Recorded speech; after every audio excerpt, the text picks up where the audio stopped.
Welcome, everyone. It's an honor to welcome our first two winners of our Keepers of the Fire Awards. Every year we're going to publish a nonfiction and fiction book. This first year we had Habitat Earth, and we were so lucky to have Rena and George as our first winners, and Paul and Rebecca will come up and talk to them. I just wanted to mention that this is the year contest, and next year the theme, October 1st is the deadline. Our theme right now is AI, which is impacting everything we do. It's hard to even turn on Facebook or anything now, right? Because you have to read all their comments about what you've done and said and tell you what you said. So I'm not looking forward to that future. I guess you just turn off your phone. I'm introducing right now Paul, and George will come up. George? Anyway, I'm Phoebe Boucher, managing editor of Raven Chronicles Press, and I thank you very much for coming and listening to our program today.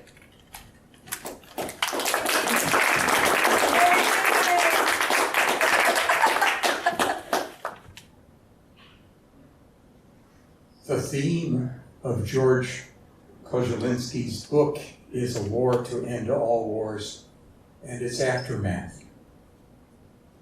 But why this, and why now? On first reading Future X, I found myself recalling the Chinese warlord era of the early 20th century when the Qing dynasty exhausted itself and collapsed. It was an era of scarcity for that culture's vast population. Under the warlords, all power was local, and that era saw some of the most humane and also most savage battles ever fought. Picture this. Two armies meet on opposite sides of a field. Often the field itself and what grew there are the matters at issue. Everyone is hungry. The armies on either side display their arms, beat their chests, and taunt each other while across the field the spies run back and forth, counting the soldiers and weapons on each side. Soon, both sides know exactly which side holds the advantage in soldiers and rifles and cannons, in peasants and pitchforks. Then one of three things might occur. The weaker side might despair and run away, leaving the field to the stronger side without any battle at all. But in an overpopulated land, there is nowhere to go. There are no prosperous, generous neighbors or relatives to take them in. There is no wilderness. They are refugees with no homes, no jobs, no land, no prospects, and surrender is suicide. A second possibility is that the stronger side prevails and slaughters all their opponents. This is likely, since what is being fought over is mostly the land to feed oneself. Most warlords' armies are peasants, but some are unpaid bandits who can always find the means to pay themselves, given free rein to pillage, loot, rape, and slaughter opponents. Finally, there is a third option, which is a fight to the death, a battle where neither side holds enough advantage for a decisive win, where the fight itself decimates and cripples both sides. It's what happened in George's book, where everyone loses and their world becomes a poorer place. These three dilemmas have become the menu of choices for all modern wars, where there are effectively no more innocents, where the intention and outcome of all war is bloody mayhem, civilian casualties, and thievery of the very means of life.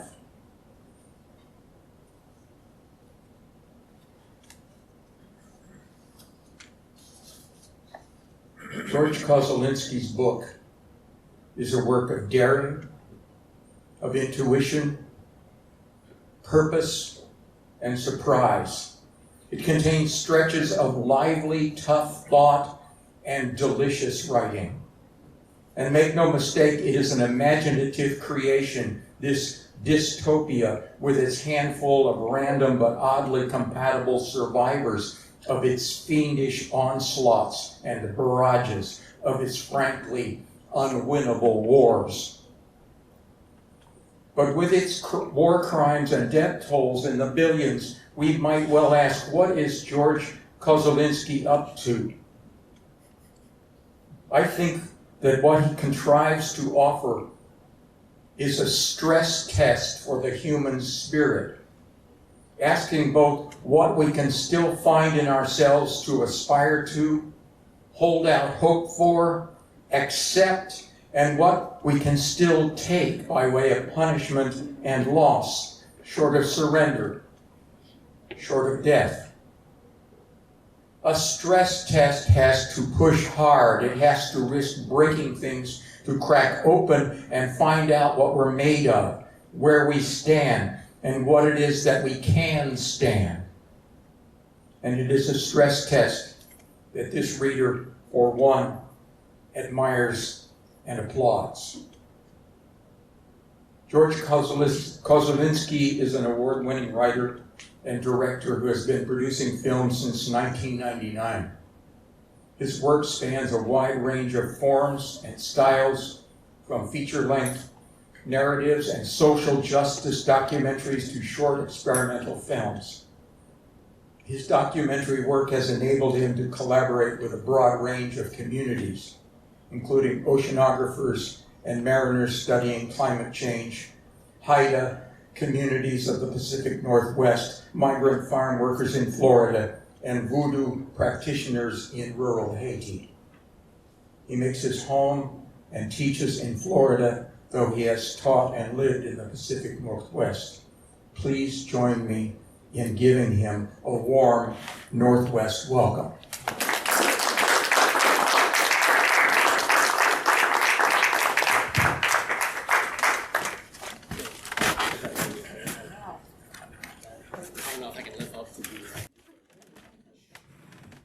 Good evening, everybody. Can you hear me okay? But that's all right. I'm an improviser, so this is okay. This is good. Okay. So the first things I need to say, I came today to, of course, to be a part of this amazing thing, but to really thank the first two people that read and then really helped to make the thing come to be. So I know where Paul is, so where's Phoebe? In the dark. Phoebe, I'm here to say personally, not in an email or the Zoom, all this stuff that was, beautiful, we could connect, but face to face to say thank you for this opportunity. It is a privilege of a lifetime, and it is just joy might be the one word thought for it. So I'm very grateful to you for all you've done, teaching me and helping me. This is a new endeavor for me. I'm a creative writer, but a filmmaker by trade. But you gave a lot beyond just, I think you went well beyond the call of duty, as it were. And I've learned a lot from you and continue to learn, so thank you, Phoebe. And the second person I want to thank is Paul, of course, which you got, a glimpse into what I would phrase as a depth of analysis. Like I didn't think any of that of the book. I'm writing it and creating it, and you can imagine what it was like when he would give me, after this submission was over, because actually books are never finished, no artwork is ever finished, you just stop working on it, or you think you're done, which is just more of a belief system than a scientific truth, or you run out of money with a film, so you just stop, and then really it's like a lifetime process. So of course when there was a deadline, I was finished, I sent it off, and I felt great about it. I was at a place called Blackbird Comics in Orlando with my daughter on Sundays. She would go study, and I would write, and I saw the deadline and I sent it. So it was done, but after it was done, Paul wrote, again, a depth of analysis that, my wife, if she were here to attest to, I just lost my mind in joy of I can't believe this person is gifting me this level of knowledge and care, for lack of a better word, of this character, this world. And I was going to school, so I got a master class in these exchanges, and that is no hyperbole. I'm actually not even getting to the full scale of it. I'm giving you a little glimmer of truth. It was deep learning And the gratitude I have is immense. So that's the other reason I'm here, to be able to say this in person, is closing, an attempt at closing a loop of gratitude. So thank you, Paul, for sharing your wisdom and your time that you put into bringing the final version of this book to fruition. I'm really grateful to you. So I believe I'm supposed to read some of Future X to you. Is that right, Phoebe? Yeah. And like 10 minutes, am I on the right track here? Maybe 10 minutes after my opening diatribe there? Does that sound right? I'm looking for confirmation. I told you I've never done this. Okay. So, but before I read, I actually wanted to tell you something about Jane Ballard, because this is really just the epistolary, the journals of this woman who lived at the end of the century. I just thought I would talk about her, like the real person that she became, and then I could read some of her journals, as if this were like a scholarly talk in the year 2090, somewhere in there. So Jane Ballard is a survivor. So Paul mentioned the war, which is really a backstory. She's a veteran. She's a combat veteran. She's a Californian. And by California, I mean California Republic. So there's this war that takes place, and she's part of that secession. And the demotion that saved her life. So she was a bit of a wise ass, and she mouths off to her superior, she mentions at one point, and gets demoted and sent to a prison camp in eastern Colorado. And that demotion saved her life because the drone bombs that destroyed every city in North America, she was at one of those bases and would have died there. So a lucky turn for her. So after the war, she's back in California, and she survives global collapse. So, the trade that we're all sort of used to living in right now, that goes away somewhere in the 2070s, and people are now subsistence farming, and there's some positives to this, but mostly negatives, because all the joys of life that we're familiar with, and this idea of limitless growth and everything else is butted up against reality. So she's living in that world. And she's also living in the feed, and the feed is basically what the people of the early 20th century called the World Wide Web, or the internet, but eventually artificial intelligence just takes that over. So all aspects of social reality and economics, sexual relations, it's all intermediated through this thing called the feed. So who needs face-to-face sex when it's infinitely more imaginative inside the feed? It can be whatever thing you want it to be, or you can kind of live this alternative reality, which, people from the early 20th century are already doing that, or the movies did that, and literature did that. AI just authored it, and this machine intelligence brought it into the middle and late part of the century. But the story begins, actually, her writing begins with virus X. So in the span of 2 weeks, everybody on Earth perishes. So that's really the beginning of the story. It's like this woman's the survivor. Think about a virus that's virtually 100% effective. Even if it were 99.99% effective, there would be hundreds of people that survive, and she's one of those people, we come to find out. But she's not really much of a writer. She's never written in her life. And she gets on her dad's dirt bike. She goes through California, the California we know. And she goes up and down the coast. She comes up to Seattle. She mentions all this. This is in the first year, when gasoline still functional, works. Yeah. And then she gets on a bicycle once the gasoline goes bad. And she decides to go east. She wants to just get to the desert. So she gets on her bicycle and she's heading east. And she got in her mind to get to Taos, New Mexico. Taos is going to be like the New York of the West, because it's elevated and everything else will be on fire, but it'll be like subtropics in 50 years, and that's what she's thinking. Is that people do. The rich people went to Taos. And on the road, it's on the border of Utah, Arizona, Highway 59, I think it is. We'll find out. I'll read this section. She comes across a dead man. She calls him dead man. But this guy just died like a year ago. This is a long time has passed, and so it's actually kind of a great discovery. This person who seemingly survived virus X, and on dead man's person, she finds this satchel, a little rucksack, some canned hams, and a bunch of writings. And this is the beginning of Jane Ballard's quest. This guy, dead man, wrote her a letter, and she finds it in the desert. So let me find the page and read you an excerpt of Dead Man's writing. Does that sound all right? Yeah. Okay. How are we doing on time, too? I have no concept of time. I'm time blind. I gotta watch. Okay. I have it to watch. Have I looked at it? No. Okay, so let's find Dead Man's first entry.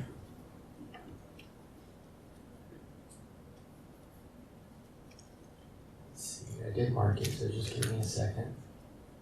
Okay, here we go. The chapter's called The Body of a Man Desiccated. And I'll just skip ahead to her encounter in the desert, in the darkness, the fear she had, and the excitement, all the things that were coursing through her mind. And here's the first thing she reads. Kanab, Utah, fall 2090. Hello there, sort of. I would have liked to write you a book, but that's beyond my capacity. Also senseless. Sometimes as a thought exercise, I scratched out tables of contents outlining the would-be chapters, wondering what I might say to you.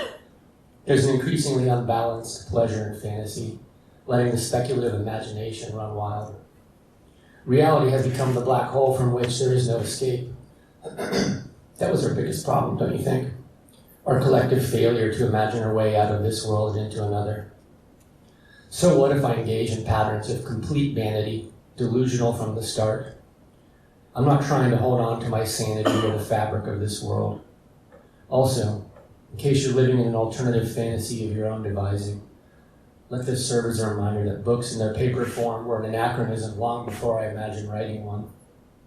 Everyone slowly lost in the feed, consuming blindly until the last sinew of their mortal coils was sucked into non-existence. I've had a lot of time to think about this. If you're reading this, you probably had a lot of time yourself as well. I wonder if the dream of every writer was to imagine a future reader and speak into an alternative future. If you're reading this, then we're communing across time. The dream has already been partially fulfilled. Life on Earth still has a consciousness. And he goes on. I'm just going to skip to a reflection he has about this name, the virus X. The virus's name sort of signaled our complete and total ignorance. What a brutal little fucker. It seemed to kill off the people best equipped to study it before we even knew what had hit us. If the virus had a consciousness, its tactics seemed like war plans. X marked the spot, sure, but it also acknowledged the unknown variable that was murdering all of us in deranged ways. It took away your mind before it killed you. What if the virus just caused the dementia and we lived? That would have been an even more terrifying world. I will say that from experience. And my observations are absolutely, unequivocally things worse than death. Oh, and I don't mean being alone on this earth. I'm grateful to be alive. I'm talking about my life before collapse. Maybe the origin story of the name can be figured out one day, along with a way to bring back all the dead, unburn the corpses, reconstitute the flesh. Until then, Virus X it is. We name the thing that killed us. There's at least some kind of exercise of power, isn't it? There's violence in naming.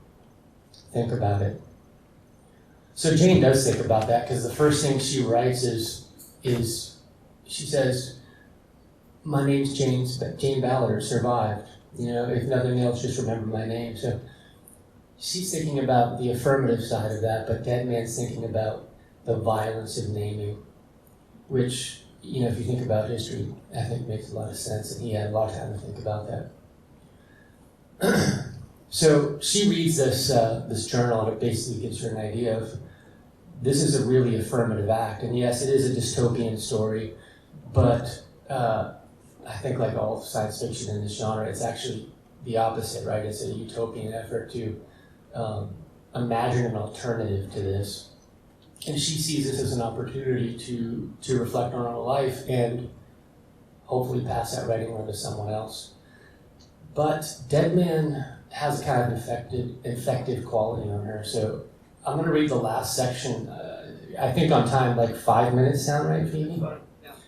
I'm going to read the end of part one where, you know, she has this first half of the quest she's on, and she gets to that bridge to Taos, has anyone been there? Yeah, it's a beautiful place. And of course I've been to all these places, so it wasn't really that imaginative in terms of the land and the creatures. So this is a place that when I first visited, working on this film called Red Earth, I just knew I was going to be back, and so I came back here with this book. Let me pull up the chapter. It's short, it's like 3.5 pages. It's called The Edge of Taos. It's the last chapter before the end of part 1. I followed US 64 until I came to Rio Grande Gorge Bridge, arriving sometime in the early morning hours. I was dealing with some early morning sun, probably already 90 degrees, but dry, almost no humidity.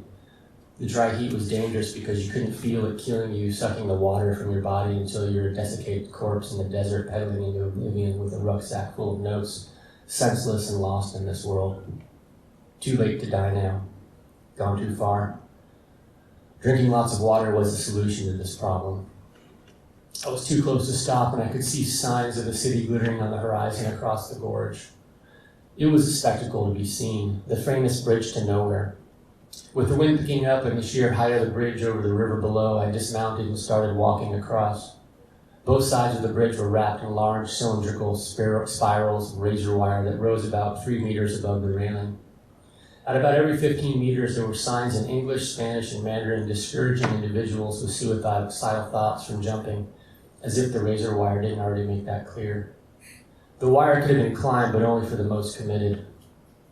I passed the sun-faded, leafless plastic stems of a makeshift memorial. The denuded plastic flowers were wrapped with metal wire around one of the rusted vertical posts of the bridge. A few plastic petals remained on the stems, but everything was faded to an almost translucent white.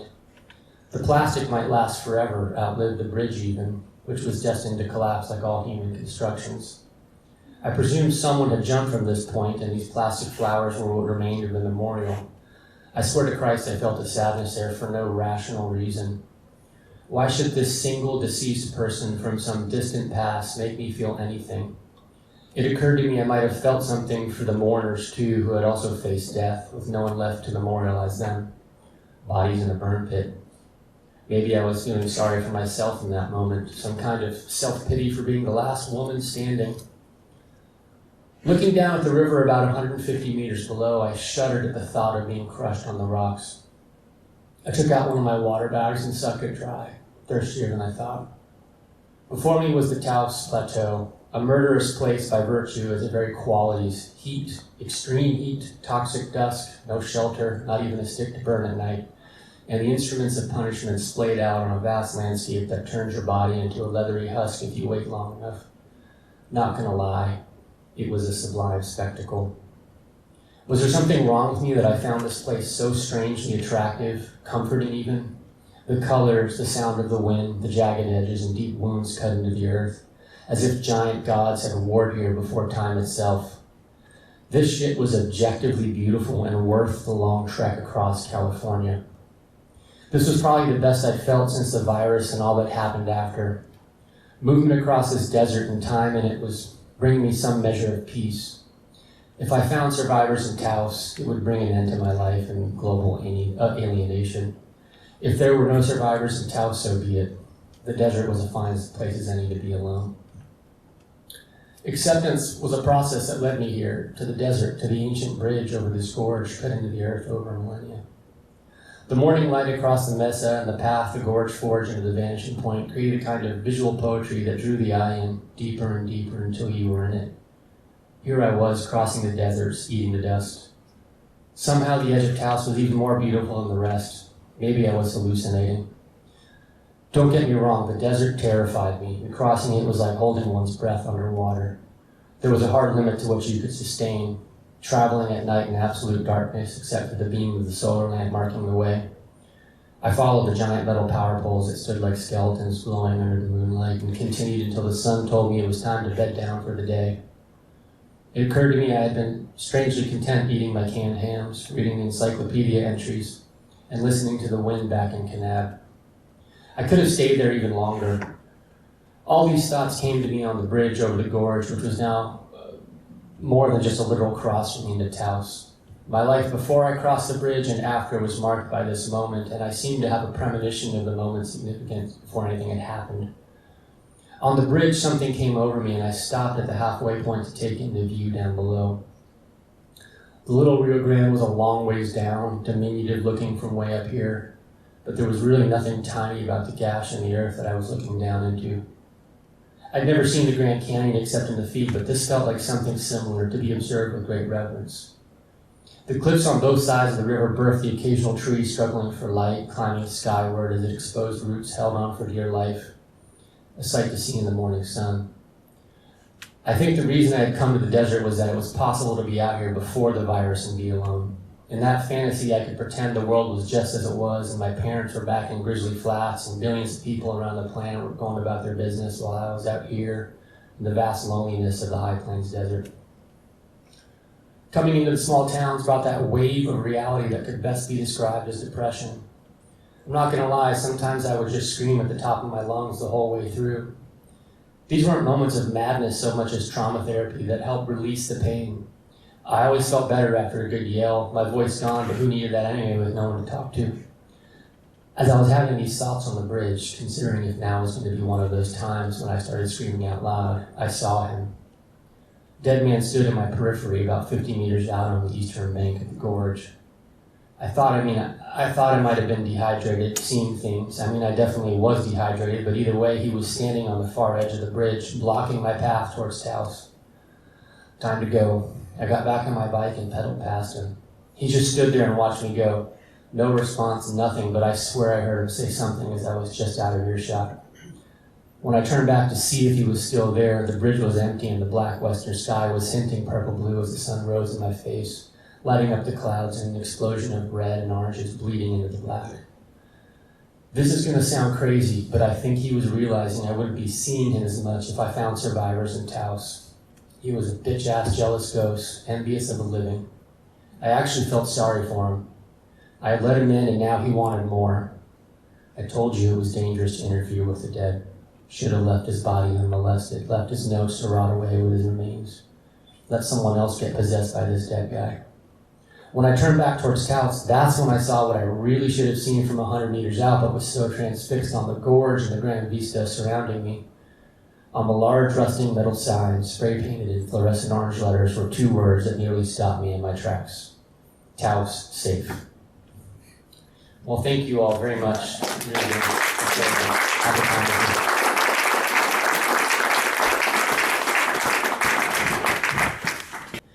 Tao po, I am a human being.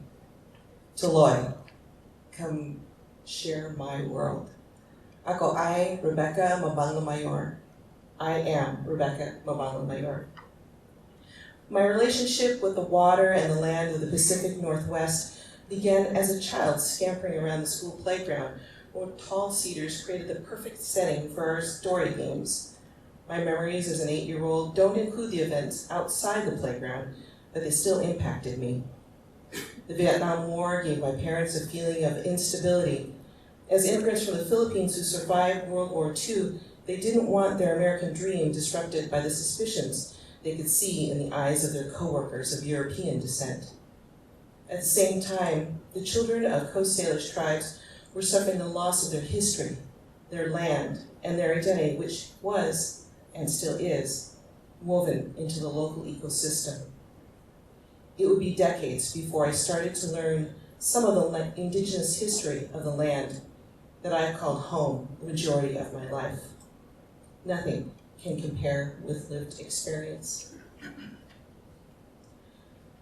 Her new book, Positively Uncivilized, Rena Priest exemplifies Raven Chronicles' theme of habitat, planet Earth, through observations of the natural world, including the impact of its human inhabitants from an indigenous perspective. Alongside personal accounts of the deterioration of salmon populations in the Pacific Northwest and the loss of indigenous history, the essays emphasize the necessity of community to overcome the damage done by human socioeconomic and political systems designed to isolate and shame those vulnerable to those unfair systems. Rena asserts the power of storytelling and poetry to create continuity despite the disruptions caused by settler colonialism, as well as cultural and physical genocide. She's concerned not just with the past, but also the present, where the same concerns for survival that their ancestors held are echoed even now in Gaza and the Ukraine. Through lyric language and vulnerability that comes from a space determined survivance, Rena calls for hope linked with action where we, as a community concerned with mutual abundance, can learn to relate to each other and all nature as beings able to make healthy compromises which recognize the importance of true reciprocity. Rena is an enrolled member of the Lakhtamish Nation. She served as 6th Poet State Laureate 2021 to 23 and is the recipient of numerous awards and fellowships, including the 2024 Washington State Book Award, the 2020 Allied Arts Foundation Professional Poets Award, and the 2018 American Book Award. From 2021 to 24, she periodically toured the country as part of an all-Indigenous ensemble in a show called Welcome to Indian Country. In 2024, she served as a judge for the 50th Annual National Book Award. Her poetry and nonfiction appear widely online and in print. She holds an MFA from Sarah Lawrence College. It is my honor to introduce Rena Priest. I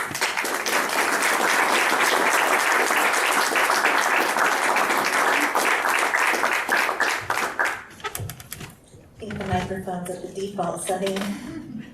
Ex-gwan nostalgia o helix and quanasatla tiakaya sahwaltanat sanasnat chlamisen.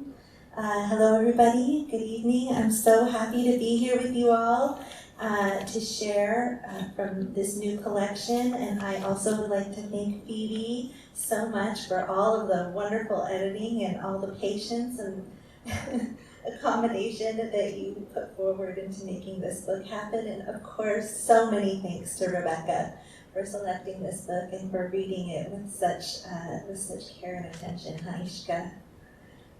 So I'm just going to go ahead and read an essay that I know a couple of you, at least in the audience, have heard already an earlier version of. I debuted this essay 2 years ago at Centrum, at the Centrum Writers Conference, and it's called Defenses of Peace in the Biosphere Reserve. So that was an earlier version, and I kind of ironed out a few of the kinks, and here it is.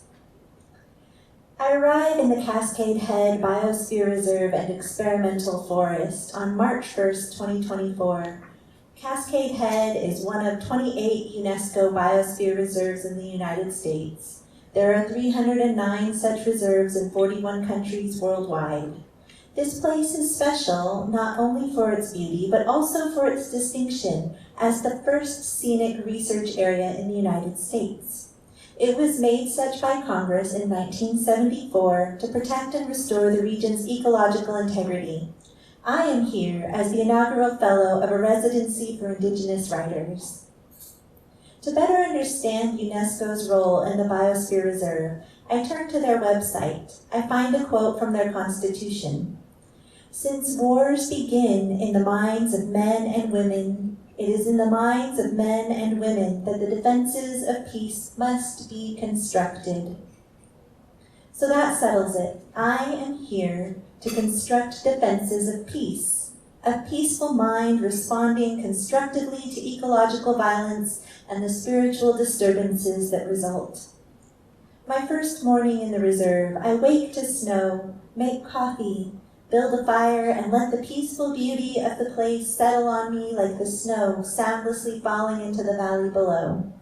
The cabin has wall-to-wall, floor-to-ceiling windows and is perched on a hillside with a peekaboo view of the Salmon River, which meanders to the grand drama of the Pacific, crashing ashore less than a mile away. The days pass, and of course I am happy and grateful to be here, but it is an uneasy happiness, a gratitude existing on the same coin as grief. As an Indigenous person, to be in a beautiful home, in a beautiful place, is never a simple enjoyment. In such a house, built on the homelands of displaced peoples, colonizer violence is always standing in the corner, trying not to be noticed amid the charming architecture. Architecture skillfully aimed at highlighting the landscape to make one feel as though they are a participant in nature, rather than a spectator, occasionally cheering from the luxury box. In the most beautiful places, it is difficult to be fully at peace because I am always aware that the people who belonged to the place, who lived here because of its beauty, cared for the place for thousands of years because of its beauty, had spiritual beliefs and practices that were fused with the well-being of this place because of its innate beauty and function. I am always aware that those original people didn't simply leave because new people arrived on their shores.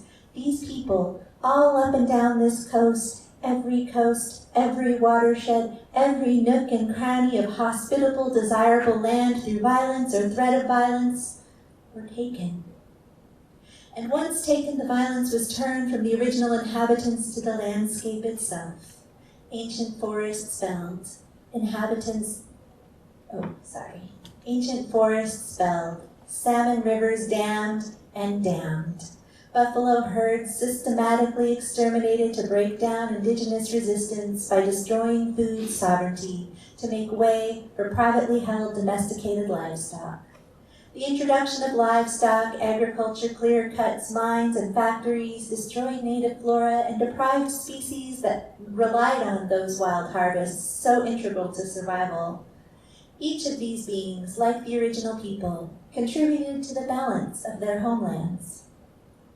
There is an assumed cultural supremacy about colonizer science that discounts knowledge rooted in a deep relationship to place. This type of science often serves the interests of extraction rather than integration. Rich men who pay for studies will never set foot in a place yet say with confidence that we primitive savages lived here in ignorance of how to cultivate our land and therefore have no right to it or the wealth it contains. For centuries now, they've been handing us pickaxes and plows, backhoes and hydroelectric dams, the tools of our collective destruction, and telling us to get to work, becoming civilized. At the same time, they line their pockets with the spoils of our sacred homelands and the fruits of our labor. Am I angry? I am cultivating my mind in defense of peace. The word integrity comes from the Latin root integer, meaning intact. In this biosphere reserve, where I am trying to make my mind a vehicle for peace, I must wrestle with the fact that the Western Hemisphere, and indeed the world, is no longer intact. We live in a society built on the destruction of integrity. With this knowledge, I don't know where in my mind to construct a sanctuary where a peaceful thought might live. So I read, I research, I search for understanding, something to say. I read books on how to write, books on history, books on art. I read Caste, The Origins of Our Discontents by Isabella Wilkerson. Learn all the gruesome details of the American caste system. I read Cosmic Scholar, The Life and Times of Harry Smith, about an anthologist who recorded indigenous spiritual songs to save them from oblivion. I read Shapes of Native Nonfiction, collected essays by contemporary writers, and encounter so much alchemy, courageous voices, transforming the shadow of genocide into strength, and places where light can once again shine. It is hopeful but difficult. I grow sad. I call my cousin and we chat about it. She tells me she's upset about Gaza, seeing Palestinians subjected to violence, starvation, and isolation strategies that were endured by indigenous communities not so very long ago is triggering. There's no help for them, she says, just like there was no help for our ancestors, and the news will not tell their stories the way they should be told.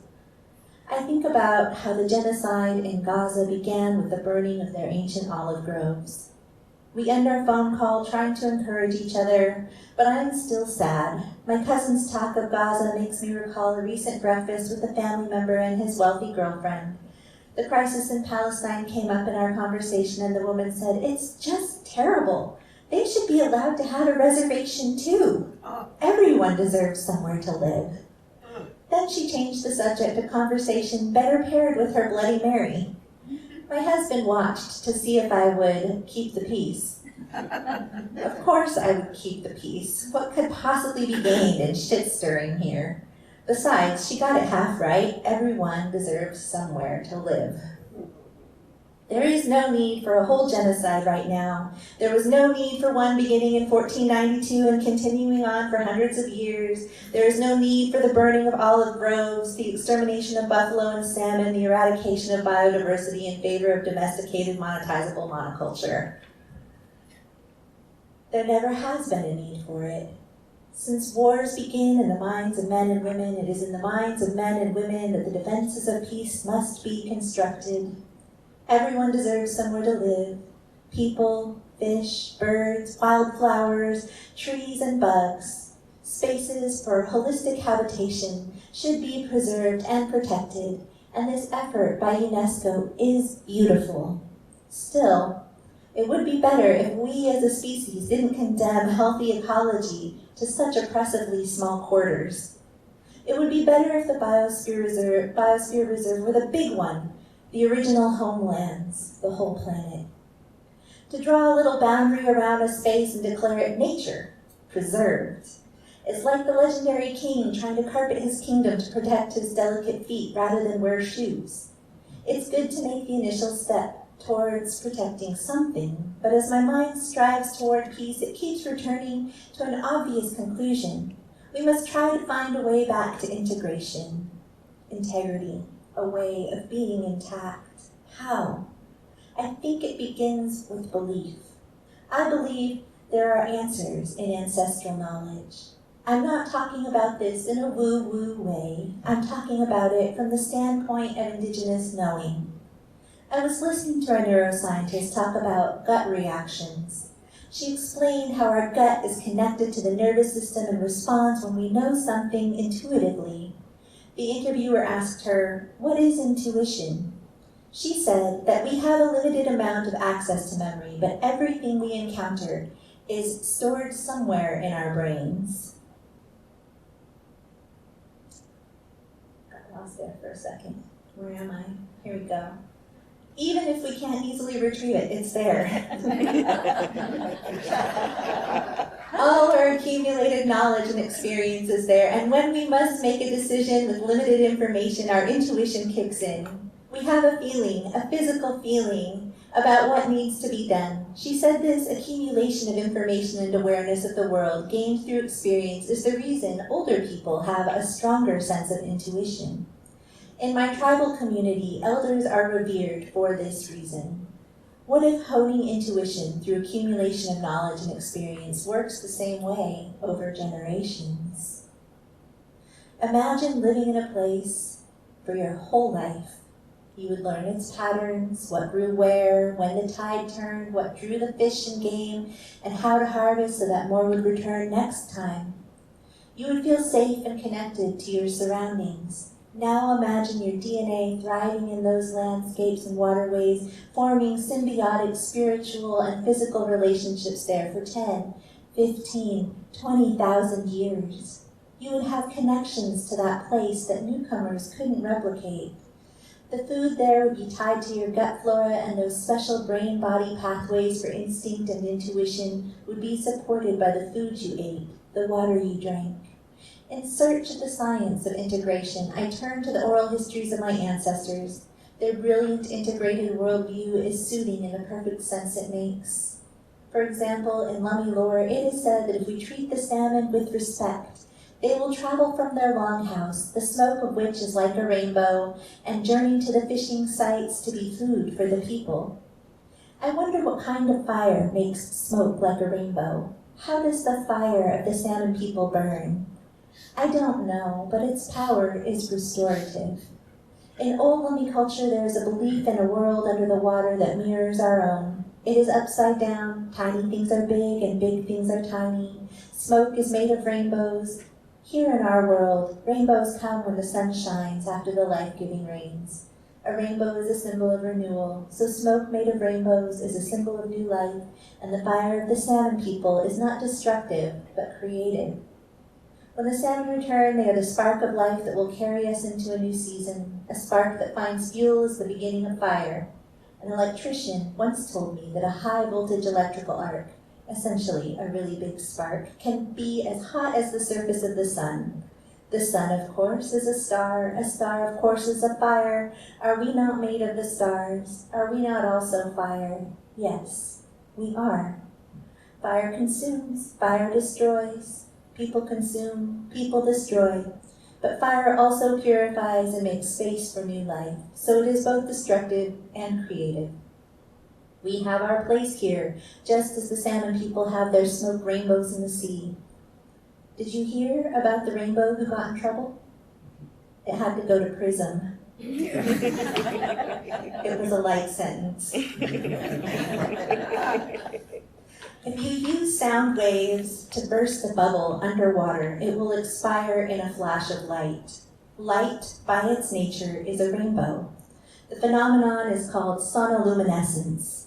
Science can't fully explain it. Another phenomenon that science can't fully explain is called wave-particle duality. It is studied via what's known as the double-slit experiment. In the experiment, light behaves as a wave unless observed, in which case it acts as discrete particles. Is it childlike to try to understand this inexplicable fact by saying that the universe at the level of particles is conscious? In my culture, it is not unusual to go and express gratitude and prayer to the water. The water is conscious. Like light, it behaves as both particles and waves. Why would light not be the same? It is the same. In my ancestral language, the word for river is also the word for Milky Way, a river of light in the sky, a river of billions of burning suns. It continues that idea of the mirror world under the waves, the multi-layered nature of existence. Everything is connected. The ancestors understood this deeply. A friend of mine shared a story about his visit to a national forest in Oregon. The tour host was a geologist who gave a presentation on what he calls the mythic dimensions of his research, which otherwise is rooted in what he calls the hard-ass science of geophonics, biophonics, and anthropophonics, sounds made by different components of the world. The talk overviewed ecological interconnection through sound and how a fish in need of a home can send out a signal which is received by the forest and the roots of trees, which may respond by felling a tree over the stream in exactly the right place to slow the current and make the stream habitable for the fish. Spawning salmon bring nutrients from the ocean into the forest, so salmon have symbiotic relationships with the trees and the underground fungal networks that connect them. I don't know if this is why a tree would respond the way it did, but what this story seems to want to teach is a fundamental understanding of one of my favorite features of reality.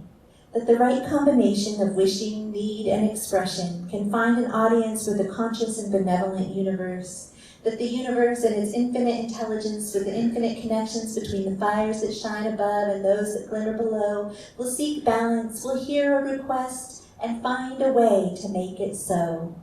Remembering this good teaching about having faith in the benevolence and wisdom of nature, I have finally constructed a defense of peace in my mind.